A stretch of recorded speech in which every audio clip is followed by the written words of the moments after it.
Hey guys, today is October 8th, and it is my 8 weeks post-op with Dr. Chen and Dr. Crane in San Francisco. Radio forearm free flap. Radio forearm free flap. I screw that up every time. Phalloplasty.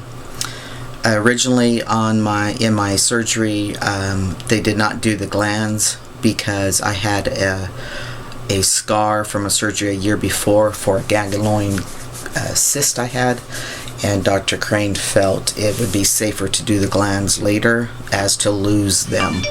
So that's what we did. So I'm 5 weeks post-op glansplasty. Everything is healing well. I went through my videos to see what I've touched. I've touched bases with the smell, the little hole that I have between the anus and the vagectomy incision. I also talked about the post-op with my primary doctor. I did inquire a little staph infection, took care of that. Had a post-op with a urologist through Kaiser. It's one of the protocols for Kaiser, and I'm having to dilate the tip. Not that I have to, but he feels that because of the glansplasty, the little bit of swelling has narrowed the opening, and it's just at the tip. So he's having me dilate for about a month once a day, just to take the pressure off and see if that hole heals up. And so far so good. I mean, the stream is good. Everything's good. Now, as far as going into my 8 weeks, I did develop a couple tiny holes in the vagectomy incision over the weekend. I have been putting Meta-Honey like you can't believe in that area. It's very hard. It's a moist area. You can't keep dry. And especially being in triple-digit weather as I am here, even in my house with the air conditioning, I'm still sweating. It's hard to keep it dry. I contacted Ursula, Dr. Crane's registered nurse and office manager, sent a picture and asked for advice, and she met with Dr. Crane, and he said to leave it alone. It'll heal. It's not uncommon, and it's not anything I did or did not do. So he also suggested not to put Meta-Honey, anything on it. It's not needed. So I said okay. So I've been sitting down and peeing ever since the whole leaked urine in the beginning, just to take the pressure off, and I have to plug it.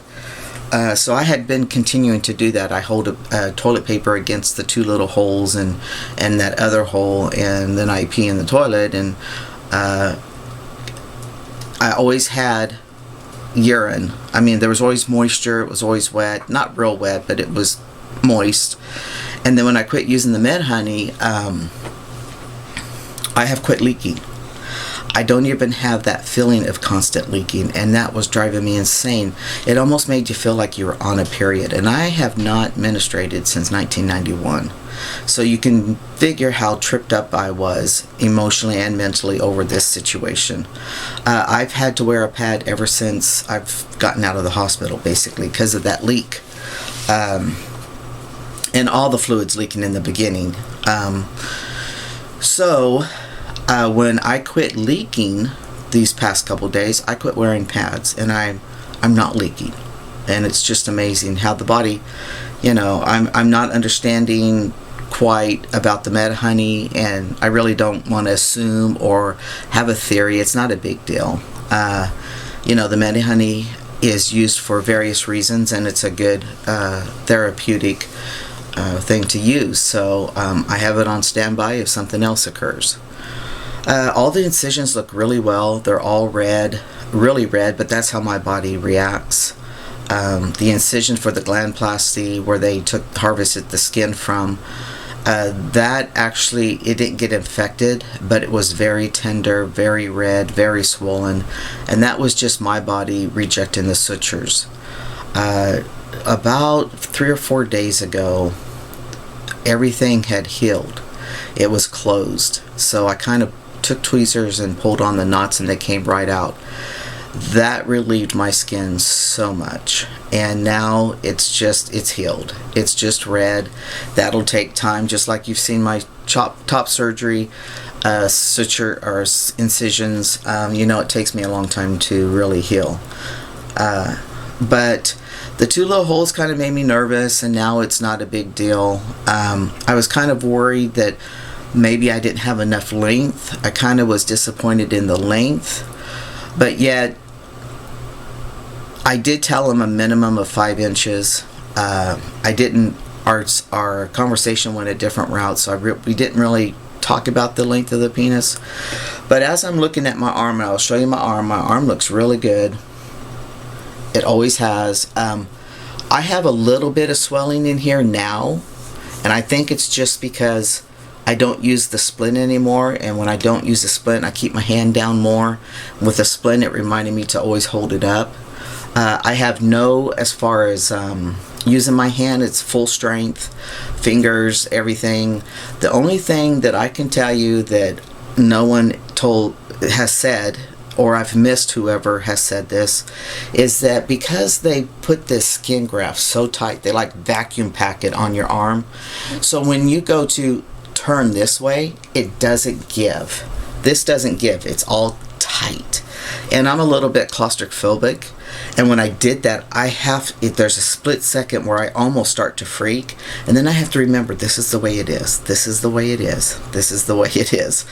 And I was told I didn't need therapy, but then one of my friends, who is an occupational therapist, when I was talking about it, said, "Oh, do some occupational therapy." So I don't know. I see my doctor today, and we'll talk about it. But it looks good. There's no. I get little bumps in the skin graft, and they kind of hurt. And believe me, none of this has ever hurt me except for the first night, and that's from me moving my hands and my fingers and stuff. But this itself does not hurt. All the nerves are cut. But I get these little bumps, and I kind of push on them, and pus comes out. And I'm like, what the hell? So I'm thinking it's from the lotion. It kind of gets under the skin some, and my body's rejecting it, trying to clean itself, purify itself. So it causes little bumps. But other than that, it's I've been told it looks really good. So the leg's healing well.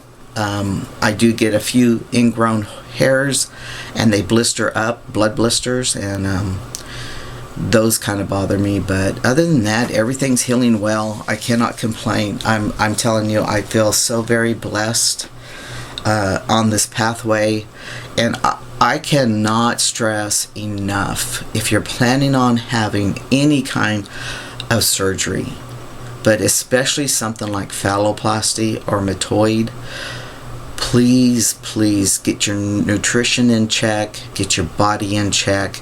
I have excess weight on me. I lost 30 pounds and still could lose 30 pounds. So you know how much weight I still have on me. I have folds of skin, that traps moisture, and that's probably why I've gotten the staph infection. But I'll tell you what, my healing and everything that's gone on has been expedited.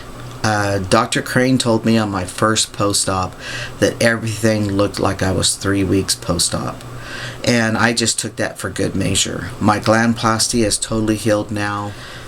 The incisions all look well. Again, I'm peeing. I don't have any issues peeing. The little holes have quit leaking. So I have really done well. I did go in with a peace of mind. I've done my research. I understood the complications. But I totally believed in what I have been doing for the last year. I felt good about everything. I too bought all the supplements Dr. Crane suggests, and I started taking them before the surgery, thinking that I could expedite my immune system and stuff. And what I found was my liver enzymes shot up triple, and my primary doctor emailed me and said stop all supplements. So that just showed me that I didn't need the supplements. And it shows me post-op that it's true, because I haven't had any urinary infections. Everything's been going good. Now, you do feel a little burning when you go to urinate, and the only way I can explain how it feels now is that when I go to urinate, it almost feels like the old way, except for then it comes out the phallus.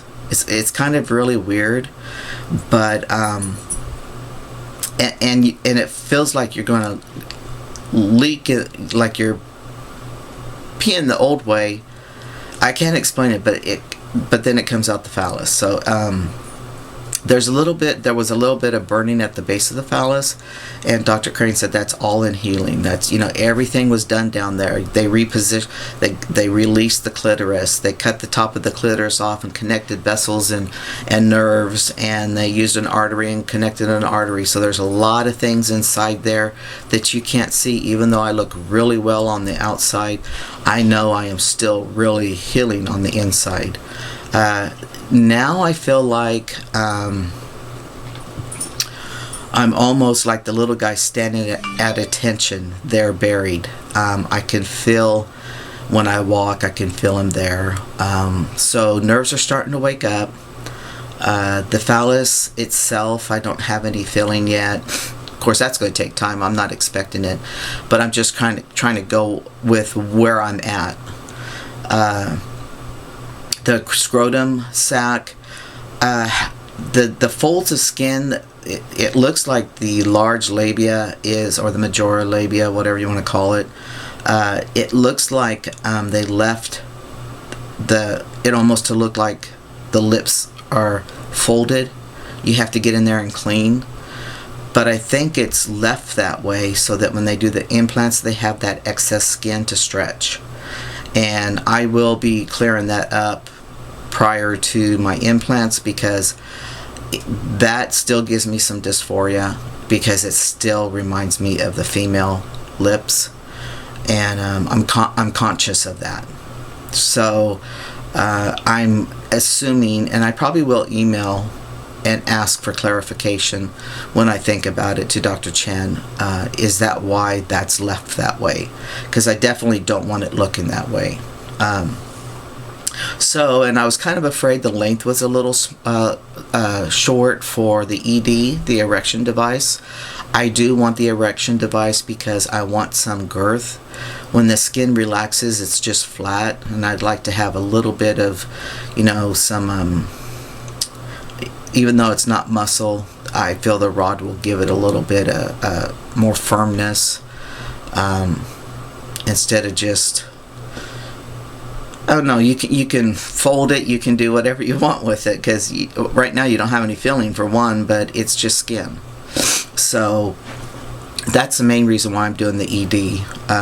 Of course, there's other joys you'll get out of it, but so as far as everything at 8 weeks, phalloplasty post-op, and then 5 weeks glansplasty post-op. The only issue I have is just a couple little holes that are no longer leaking, waiting for them to heal up. I did put an email into Dr. Chang to ask him about what can I do physically. I don't want to be inpatient. I don't want to cause any more problems than I have to. I don't work. I'm retired, so there's no reason for me to push, but just kind of wondering where I can be at right now. So that's what I've got, guys. I'll put some picture. Well, I guess I really don't need to put any pictures in of my arm because I showed it to you.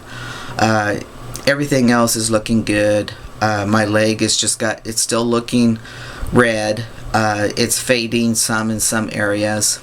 I'll do a 3-month, and I'll show the leg at the 3-month. But other than that, I hope you guys are taking it one day at a time and always making your journey as simple as possible. We'll talk to you later. Bye.